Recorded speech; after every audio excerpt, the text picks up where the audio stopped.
മതിലിലെ തുണി കണ്ട ശേഷമാണ് ആരോ ഒരാൾ ജയിൽ ചാടി എന്നത് മനസ്സിലായത്. പിന്നീട് നടത്തിയ പരിശോധനയിലാണ് ഗോവിന്ദചാമി രക്ഷപ്പെട്ട കാര്യം ഉദ്യോഗസ്ഥർ പോലും അറിയുന്നത്. അതിനുശേഷമാണ് പോലീസിൽ വിവരം അറിയിച്ച് പരിശോധന ആരംഭിക്കുന്നത്.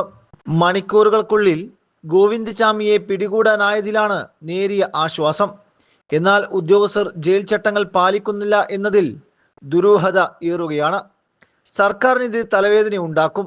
ഗോവിന്ദചാമിയുടെ ജയിൽ ചാട്ടം ജയിലിലെ സുരക്ഷാ സംവിധാനങ്ങളെ കുറിച്ച് ചോദ്യം ചെയ്യപ്പെടും. ജയിൽ ചട്ടം പാലിക്കപ്പെടുന്നില്ല എന്നുള്ളതും തെളിഞ്ഞു. കൊടും ക്രിമിനലിന് താടി നീട്ടി വളർത്താൻ ആരാണ് അനുമതി നൽകിയ എന്ന ചോദ്യമാണ് ഇവിടെ ഉയരുന്നത്.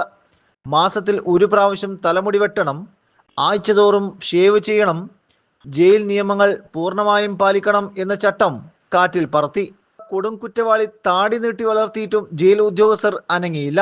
ഗോവിന്ദചാമിക്ക് സഹായം ചെയ്ത ഓരോ ഉദ്യോഗസ്ഥരും കുടുങ്ങുമെന്ന് ഉറപ്പായിട്ടുണ്ട്. ഇതിനകം 3 പേരെ സസ്പെൻഡ് ചെയ്തതായാണ് വിവരം.